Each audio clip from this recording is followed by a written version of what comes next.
వంగ గీత గారిని తన తోబుట్టువుగా భావించేటువంటి స్వభావం కలిగినటువంటి వ్యవస్థ. మంచికి కానీ చెడుకు కానీ ఏ రోజు ఇంటికి వెళ్ళినా తలుపు తట్టి పలకరించేటువంటి మనస్తత్వం. ఆమెని ఓడించడానికి పవన్ కళ్యాణ్ గారిని అక్కడ పెట్టడం, ఆయన కేవలం కాపు సామాజిక వర్గ ఓట్లను ఎంచుకోవడం, టోటల్గా అతనికి అది మైనస్. ఇప్పుడు నిన్న మనం చూసాం, నిన్న మధ్యాహ్నం కార్యకర్తలందరూ ఆయన కలవడానికి వెళితే సెక్యూరిటీ గార్డ్స్ కొట్టి పంపించారు వాళ్ళు. అంటే పవన్ కళ్యాణ్ పిఠాపురంలో గెలిస్తే పిఠాపురం సంబంధించినటువంటి అంశాలు ఏదైనా మాట్లాడాలంటే ఆయన హైదరాబాదు వారి ఫామ్ హౌస్లో కానీ లేదా షూటింగ్ సెట్లో కానీ పలకరించే అవకాశాలు ఉంటాయి. రెండోది, ఓపిక, సహనము, నిబద్ధత, నిజాయితీ, శుక్రగ్రస్త జాతకుడు పవన్ కళ్యాణ్ గారు. సో ఇక్కడ పవన్ కళ్యాణ్ గారికి అక్కడ తిరిగి మరలా గడ్డు కాలమే గోచరిస్తోంది. ఏదన్నా మిరాకిల్ జరిగితే తప్ప ఆయనకి అక్కడ ఓటమైతే మాత్రం, గెలుపైతే మాత్రం నల్లేరుపై బండి నడకగా సాగదు, అది ముళ్ళ బాటగానే మారుతుంది. ఇది సినిమాలో ఒక్క ఛాన్స్ అన్నట్టుగా బతిమలాడుకోవడం. అంటే ఆ వ్యక్తికి ఎదుటి వారికి నమస్కారం ఎలా పెట్టాలో కూడా మనం నేర్పాల్సిన పరిస్థితి ఏర్పడిపోయింది. ఎల్లంగా ఒకే ఒక మాట, ప్రచారం మొదటి రోజే చూసారా పిఠాపురం రోడ్లు ఎలా ఉన్నాయో, గత పాలకులు మరి అంతకుముందు వర్మగారి పరిపాలన చేశారు, పెండం దొరబాబు పనిచేశాడు, చేశారు కదా. అంటే ఇక్కడ అక్కడ ఇన్ని గ్రామాలు ఉన్నాయి, ఆ గ్రామంలో ఓట్ బ్యాంక్ ఎంత ఉంది, ఏ ఎవరికి తెలియనటువంటి స్థితిలో ఓటర్లు, పిఠాపురం ఓటర్లు చాలా తెలివైన వాళ్ళు, విఘ్నులు. కాబట్టి పవన్ కళ్యాణ్ గెలిపించుకొని సినిమా షూటింగ్ల కోసం తిరగాల్సిన అగస్త్యం రాకూడదు అనుకునే వాళ్ళందరూ కూడా వైసీపీకే ఓటేసే అవకాశాలు ఉంటాయి. రెండోది, ఇక్కడ లాజిక్ మనం మిస్ అవ్వకూడదు. ఇక్కడ పవన్ కళ్యాణ్ అక్కడ స్థానికంగా పాతుకుపోతే వర్మకి లైఫ్ రాజీ జీతం ఎక్కడి నుంచి వస్తుందండి?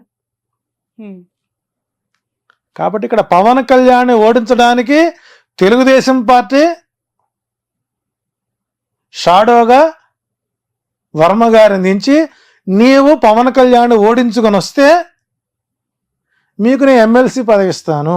ఎందుకంటే అదే పవన్ కళ్యాణ్ కనుక తిరిగి అసెంబ్లీకి వస్తే లోకేష్ గారి రాజకీయం దెబ్బతింటుంది. సో ఇక్కడ స్వార్థపూరితమైనటువంటి కుట్రకోణంలో ఆర్జీవి గారికి మరొక వెన్నుపోటు చరిత్ర 3వ ఎపిసోడ్కి అవకాశాలు ఎక్కువ ఉంటాయి. కాబట్టి పవన్ కళ్యాణ్ ఓటమి తేలికైన, గెలుపు మాత్రం నల్లేరుపై బండినడక మాత్రం కాదు. అవకాశం స్థానికంగా ఉన్నటువంటి వ్యక్తులకే, వాళ్ళు పిఠాపురంలో గెలుపుకు అవకాశాలు ఎక్కువ ఉంటాయి. అంటే వైసీపీ కంటే ఎక్కువగా టీడీపీ పవన్ కళ్యాణ్ ఓడగొట్టాలని ప్రయత్నం చేస్తుందంటారా? 21 స్థానాలు ఎక్కడైతే జనసేన పోటీ చేస్తుందో ఆ 21 చోట్ల కూడా తెలుగుదేశం క్యాడరు జనసేనకు ఓటెయ్యదు. ఇందాక 44 స్థానాలు చెప్పాను నేను. ఈ 21 స్థానాల్లో కూడా టీడీపీ వాళ్ళు వైసీపీని గెలిపిస్తారు, 65. సో కాబట్టి అసాధ్యమైనటువంటి ప్రయత్నం చేశాడు. ఇదే పిఠాపురం కాకుండా కాకినాడ గనక వెళ్ళినట్లయితే పవన్ కళ్యాణ్ అసెంబ్లీలో అడుగుపెట్టేవాడేమో. సో ఏదైనా సరే ఆయన రాజకీయ చరిత్ర ఎలక్షన్ అయిన తర్వాత జనసేన ఆంధ్రప్రదేశ్లో కనుమరుగయ్యే అవకాశం ఉంది, బీజేపీలో మెర్జ్ అవ్వడానికి అవకాశాలు ఎక్కువ ఉన్నాయి. రైట్. నెక్స్ట్ క్వశ్చన్, అంటే నెక్స్ట్ అంతే ఉత్కంఠగా ఉన్న మరొక నియోజకవర్గం హిందూపూర్.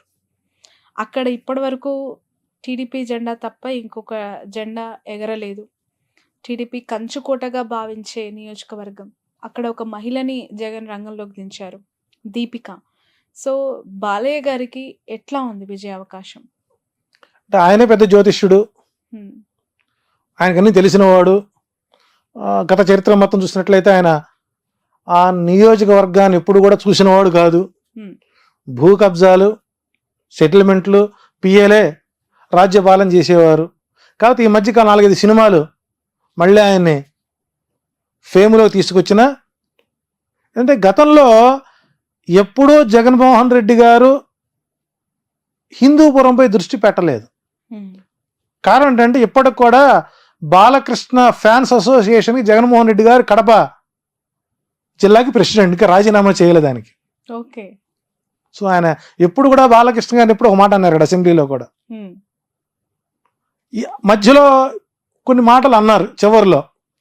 కానీ ఈసారి అక్కడ త్రిముఖ వ్యూహం జరుగుతుంది.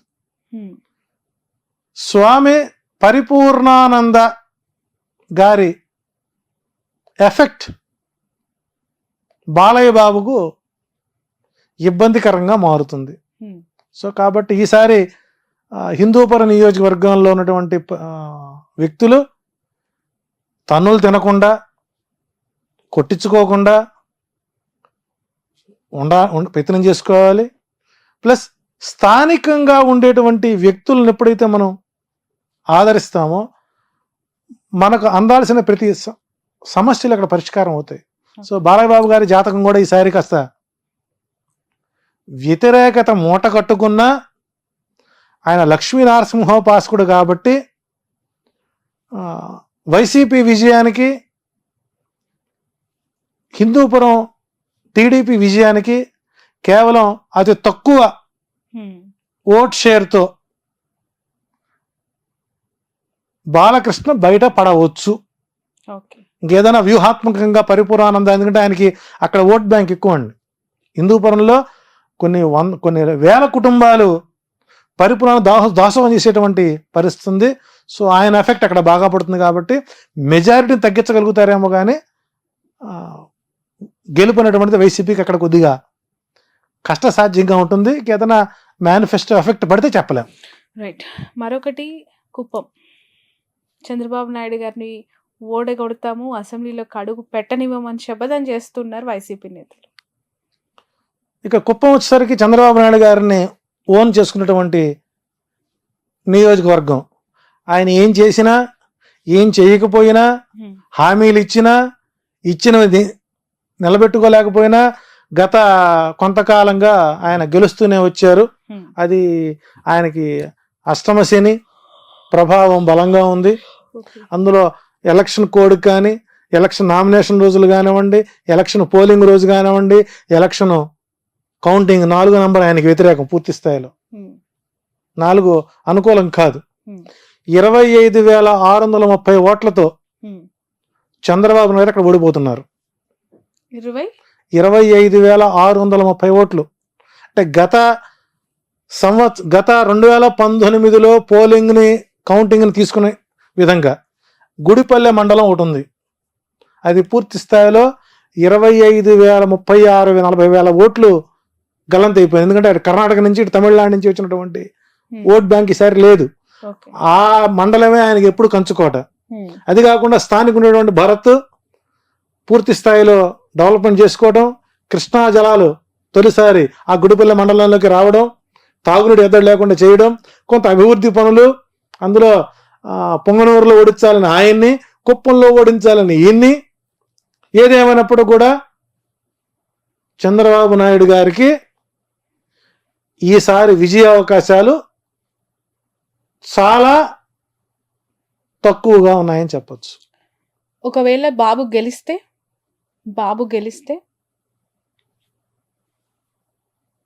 ఇక గ్రహ ఫలితాలు కూడా మనం తప్పని చెప్పుకోవాలి. ఇంకా అంటే ఇక ధర్మం ఉన్నటువంటిది కలియుగంలో లేదనుకోవాలి, ఇక ఆ ప్రాంతంలో లేదనుకోవాలి. ఎందుకంటే మీరు ఫిగర్ తో పాటు చెప్తున్నారు 100% అండి. 26,000 మీరు ఏ సర్వే సంస్థలైనా చూసుకోండి. నాకంటే తోపులు తురుంకాళ్ళు ఉన్నారు జ్యోతిష్యం, చాలా సామాన్యం జ్యోతిష్యంలో. నాకంటే మేధావులు ఉన్నారు, వాళ్ళు ఇంటర్వ్యూ చేయండి. కుప్పం ఓడిపోతుందా లేదా అనేది ఒకే ప్రశ్న. సింగిల్ వాడు చెప్పి ఓడిపోతాడు. ఓకే, ఇది మీ ఛాలెంజ్. రైట్. నెక్స్ట్ నగరి విషయానికి వద్దాం. రోజా గారు అక్కడ పోటీ చేస్తారు. ఆమె గెలుపు అవకాశాలు ఎలా ఉన్నాయి? సో ఇక్కడ ఇక నగరి వచ్చేసరికి ఆమె జాతకం మొట్టమొదటిసారిగా నేమాని భాస్కర్ గారు నా చేత రాయించారండి. సుమారు 500 పేజీలు నిశితంగా పిన్ టు పిన్ రాసి వారికి నేను ఎక్స్ప్లెయిన్ చేయడం జరిగింది. నాతో కొంతకాలం మింగులై ప్రతి విషయానికి ఇలా చేయండి ఇలా చేయండి సూచనలు ఇస్తూ ఉన్నాం. సరే, ఎమ్మెల్యే అయిన తర్వాత వారి యాటిట్యూడ్ మార్చుకున్నారు. సో ఇబ్బందులు పడ్డా ఇబ్బందుల్లో ఆదుకున్నాం, సుఖాల్లో హ్యాపీగా ఉన్నారు. జబర్దస్త్ ద్వారా ఏదో సంపాదించుకున్నారు. కానీ నియోజకవర్గానికి దూరంగా ఉంటారు. నియోజకవర్గంలో నాకు అసమ్మతి గళం పెరుగుతుంది. చిత్తూరు జిల్లా ప్రధాన నాయకులతో ఈమెకి కొద్దిగా ఇబ్బందికరంగా ఉంటాం. రెండోది ఓవర్ కాన్ఫిడెన్స్. దైవ బలం కూడా ఓవర్ కాన్ఫిడెన్స్ ముందు పనిచేయదు. సో ఈసారి నగరిలో ఆమె ఓటమికే గ్రహస్థితులు బలంగా ఉంటాయి. సో ఈసారి అక్కడ కొద్దిగా ఆమెకు ఎదురుగాలి వీచే అవకాశాలు ఉన్నాయి. ఏదన్నా చేసిన పూజలు పునస్కారాలు ఏదన్నా ఫలిస్తే అప్పట్లాగానే 1200 ఓట్లతోనో 2000 ఓట్లతోనో గెలిచే అవకాశం ఉంటుంది. ఇంత చరిష్మాలో కూడా ఆమె గెలవకపోతే ఇంకా ఆమె దురదృష్టంగా మనం లేరచ్చు. నా అంచనా ప్రకారం నగరిలో రోజా ఓటమి ఖాయమైంది. ఇక 40 రోజులు టైం ఉంది కాబట్టి దానికి సంబంధించినటువంటి కార్యాచరణ చేసుకుని దైవబలాన్ని పెంచుకుంటూ చేసిన తప్పులకి వాగిన వాగుడికి ఆత్మ పరిశీలన చేసుకుంటే గెలిచే అవకాశాలు ఉంటాయి. లేని పక్షంలో వైసీపీ అకౌంట్లో చిత్తూరు జిల్లాలో ఆ సీటు చేరే అవకాశం ఎక్కువగా ఉంది. రైట్. మరొకరు లోకేష్ వాళ్ళ తండ్రి గురించి చెప్పారు, మామయ్య గురించి చెప్పారు. కుమారుడు లోకేష్ పరిస్థితి ఏంటి మంగళగిరిలో? అంటే ఇక్కడ లోకేష్ గారి జాతక ప్రభావంలో ఒక ప్రధానమైన ప్లానెట్, రాజయోగాన్ని ఇచ్చేటువంటి ప్రధానమైనటువంటి గ్రహస్థితి ఏదైతే ఉందో అది పూర్తి స్థాయిలో 35% మాత్రమే అతను సపోర్ట్ చేస్తుంది. కారణం ఏంటంటే పూర్తి స్థాయిలో ఆ నియోజకవర్గం మీద పట్టు లేకపోవడం. ఓకే, నేను ఉండేది మంగళగిరిలోనే కాబట్టి మేము లోకల్గా ఉన్నటువంటి అబ్జర్వేషన్ చేస్తుంటాను. గతంలో ఆళ్లరామకృష్ణారెడ్డికి అంత స్వీప్లో కూడా మంగళగిరిలో ఓట్ బ్యాంకు ఆయనకి లేకుండా పోయింది. అతనికి ఏమొచ్చింది సరే పెదవట్లపూడి, దుగ్గిరాల, నందివెలుగు ఆ మండలాలు, కొంత పొన్నూరులో నుంచి కొన్ని కలుస్తాయి. వాటిలో నెగ్గుకుని బయటకు వచ్చారు. ఆ తర్వాత గెలిచాడు. ఆ తర్వాత మళ్ళీ మార్చారు, గంజి చిరంజీవికి ఇచ్చారు. గంజి చిరంజీవి టైట్ ఫైట్ జరిగింది. ఇప్పుడు అక్కడ పద్మశాలి ఓట్ బ్యాంక్ కీలకం. సుమారు 1,12,000 ఓట్లు పైన వాళ్ళవి ఉన్నాయి. రెండోది రాజకీయ నేపథ్యం ఉన్నటువంటి కుటుంబం. అటు మురుగుడు వారి ఎమ్మెల్సీ గారి కోడలు ప్లస్ కాండ్ర కమల యొక్క కూతురు ఎడ్యుకేటెడ్, స్థానికంగా అందుబాటులో ఉంటారు. సో అక్కడ పద్మశాలి దేవాంగ ఓట్లు కీలకం. ఎప్పుడు అది సిపిఐ సిపిఎం కంచుకోటది. అటువంటి ప్రాంతంలో మేషరాశికి ఈసారి అనుకూల పవనాలు ఉన్నాయి. సో కాబట్టి ఇక్కడ లోకేష్ కూడా విజయం అనేటువంటిది నల్లేరుపై బండి నడకైతే కాదు. ఈసారి కూడా ప్రతికూల వాతావరణమే అక్కడ ఎక్కువ గోచరిస్తుంది. ఒకవేళ విధి వక్రించి కనుక గెలిస్తే 5,000 ఓట్లు బయటపడతాడు. అది కూడా కష్టమే. రైట్. ఇక పులివెందుల నుంచి పోటీ చేస్తున్న జగన్ గారి గురించి, అఫ్ కోర్స్ ఆయన్ని ఓడించాలని, ఆయనను కూడా రానేయకుండా అడ్డుకోవాలని ప్రయత్నాలు మామూలుగా కూటమి చేస్తూనే ఉండొచ్చు గాక, అతని గ్రౌండ్ రియాలిటీస్ మీకు ఏమనిపిస్తూ ఉన్నాయి? అంటే గతంలో అసెంబ్లీ ఎన్నికలో 1,00,000 ఓట్ల మెజారిటీతో ఆయన గెలిచిన సందర్భాలు ఉన్నాయి. వ్యతిరేకత అంటే ఇక్కడ పులివెందులో ఉండేటువంటి ఓట్ బ్యాంక్ ఎప్పుడు కూడానండి చాలా దూరపు ఆలోచనతో ఉంటారు తప్ప తాత్కాలికంగా మాటలు, తాత్కాలికమైనటువంటి ఒడిదుడులు లొంగే మనుషులు అయితే కాదు. సరే, సర్వేలు చాలా మంది ఈసారి కడపలో పులివెందుల్లో జగన్మోహన్ గెలవడు అనేవాళ్ళు ఎక్కువ మంది ఉన్నారు. సో కుటుంబ సభ్యులే ఓడించడానికి సిద్ధంగా ఉన్నారు. కానీ అక్కడ విఘ్నత ఉన్నటువంటి రాజకీయ నాయకులు, ప్రతి ఓటర్ ఒక రాజకీయ నాయకుడు అనండి. ఒక కామన్ పీపుల్ దగ్గర మనం మైకి పెడితే వాళ్ళు చెప్పేటువంటి రాజకీయ శక్తులు మనం పనికిరామండి. వాళ్ళు ఉత్తమ జర్నలిస్టులు అందరూ ఎవరంటే పులివెందుల పాపులేషన్ అండి. సో మెజారిటీ తగ్గిస్తారేమో కానీ ఓటమిని మాత్రం పులివెందుల ప్రజలు అంగీకరించరు. సో అక్కడ విజయం అనేటువంటిది నల్లేరుపై బండి నడకి. ఓకే. సో జగన్కి 90,000 నుంచి 1,00,000 ఓట్ల మెజారిటీతో అక్కడ గెలిచే అవకాశాలు ఎక్కువ ఉంటాయి. ఓకే. అదే కడప పార్లమెంట్ నుంచి షర్మిల ఎంపీగా పోటీ చేస్తానని చెప్పి ప్రకటించారు. డిపాజిట్ వస్తే అదృష్టమే. ఓకే. ఒకటి గుర్తుపెట్టుకోండి, రాజశేఖర్ రెడ్డి గారి కుటుంబానికి ఉన్నటువంటి పరువు ప్రతిష్టల్ని వైఎస్ షర్మిల ఏంటండి, దశరథ మహారాజు కూటమికి వెళ్ళినటువంటి వశిష్ఠుడు సీతాదేవిని పిలిచి అమ్మా నీ భర్త ఎవరు అని అడిగాట. ఎవరు అని అడిగితే ఆమె ఏం చెప్పుంటుందండి? రావణుడు అమ్మగుడని చెప్పుకుందా? చెప్పలేదు. అయితే మా అయ్య జనక మహారాజు అని చెప్పుకుందా? లేదు. నేను దశరథ మహారాజు గారి కోడలండి అని చెప్పింది. దశరథ మహారాజు కోడలు అంటే నీకు పెళ్ళైన నీవు నీ ఇంటి పేరు మార్చుకోకుండా నీ పుట్టింటి పేరునే పెట్టుకొని కట్టుకున్న మొగుడు యొక్క కుటుంబం యొక్క పేరు ప్రతిష్టలకి భంగం కలిగించే విధంగా నీవు వైఎస్ పేరు ఇంకా వాడుకుంటున్నావంటే ప్రజలేమి అక్కడ పిచ్చోళ్ళేం కాదండి. నిజంగా ఎప్పుడైతే ఈ కాంగ్రెస్ పార్టీలో చేరిందో ఆ రోజే నిజంగా రాజశేఖర రెడ్డి మరణించిన రోజండి మనం. కాబట్టి అక్కడ ప్రజలు షర్మిలను రాజశేఖర రెడ్డి కూతురుగా మరిచిపోయారు. ఆమెకు డిపాజిట్ వస్తే ప్రజలు ఆమెను సమర్థిస్తారు. ఆమె డిపాజిట్ కూడా రాదండి అక్కడ. ఇప్పుడు జగన్మోహన్ రెడ్డి గారి ప్రభుత్వం అనుకూలంగా ఉంది రావటానికి 109 నుంచి 107 నుంచి 118 సీట్ల వరకు వస్తుంది. అది ఏ రకంగా ప్రిడిక్ట్ చేశారు? జగన్మోహన్ రెడ్డి జాతకం చూసా, లేదంటే ఆయన పుట్టిన birth year and date of birth తోనా, లేదంటే ఈ కూటమిలో ఉన్న ఈ కలిసిన ముగ్గురు లీడర్ల జాతకం బట్ట? ఇక్కడ 175 స్థానాలు, ఏ స్థానానికి ఆ స్థాన బలం.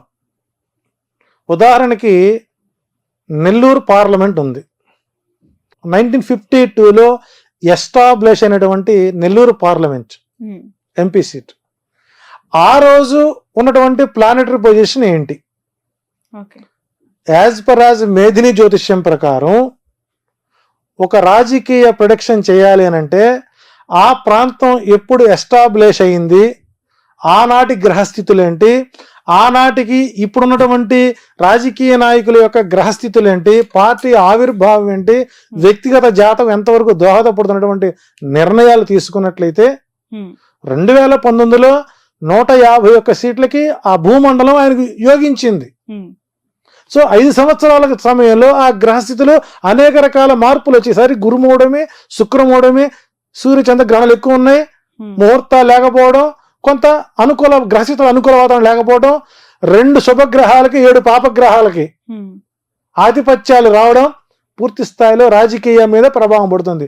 400 ఎంపీ సీట్లు కావాలనుకుంటున్న మోడీ గారికి కూడా ఈసారి ఎదురైతే ఎక్కువగా ఉంటుంది. 270, 280 వచ్చి ఆగిపోతాడు ఆయన కూడా. ప్రాంతీయ పార్టీల హవాలు ఎక్కువ అవుతాయి. సో కాబట్టి ఒక నియోజకవర్గంలో విజయ అవకాశాలు నిర్ధారణ చేయాలంటే ప్లస్ ఆ ప్రాంతంలో ఉండేటువంటి రేఖాగణితం మీద, లాంగ్ లాచిట్యూడ్ మీద, ఆ వ్యక్తి యొక్క అభిప్రాయం, ఆ పార్టీ యొక్క బలం, ఆ ప్రాంతాన్ని క్రోడీకరించుకున్నప్పుడు మాత్రం చేయం. కాబట్టి రూరల్ ప్రాంతాలు ఏవైతే సముద్ర తీర ప్రాంతాలు ఉన్నటువంటి 900 కిలోమీటర్లు ఏవైతే ఉన్నాయో, రేడియేషన్ అవుతుందో, సముద్ర మట్టానికి 180 అడుగులు ఎత్తున్నటువంటి ప్రాంతాలు ఏవైతే ఉన్నాయో, ఇవన్నీ కూడా జగన్మోహన్ రెడ్డికి మేజర్ ప్లస్గా మారుతున్నాయి. కాబట్టి విజయం, పార్టీ విజయానికి అవకాశాలు ఎక్కువగా ఉన్నాయి. సో ప్రతికూల వాతావరణంలో ఈ రోజున గనక ఇప్పటికిప్పుడు చంద్రబాబు నాయుడు గారు లింగమనేని రమేష్ ఇల్లు గనక వదిలేసి, అప్పట్లోనే బస్సులో పడుకున్నాను, బాత్రూంలో పడుకున్నాను అని చెప్పుకున్నాడు కదా, అట్టాగా పడుకుంటూ ఆయన పార్టీ ఆఫీసులో కానీ లింగమనేని ఆక్రమిత స్థలంలో కానీ బీ ఫారం ఇస్తే ఓటమి పాలయ్యే వాళ్ళు 112 మంది ఉంటారండి. ఈ బీ ఫారం ఇచ్చే వరకు వీళ్ళు ఉంటారని నమ్మకం లేదు, కొత్త వాళ్ళు వస్తారు రాకపోరని నమ్మకం లేదు. సో కాబట్టి మేధిని జ్యోతిషం ప్రకారం జగన్మోహన్ రెడ్డి డైమండ్ షేప్లో ఉమ్, ఆయన వజ్ర వ్యూహాన్ని అవలంబిస్తున్నారు. ఆ వజ్ర వ్యూహం ఎఫెక్ట్ ప్రతిపక్ష కూటమిపై పడింది కాబట్టి ప్రతిపక్ష కూటమి నిలబలు చేసేటువంటి తప్పులే జగన్మోహన్ రెడ్డి విజయానికి పునాదులు అవుతాయని చెప్పొచ్చు.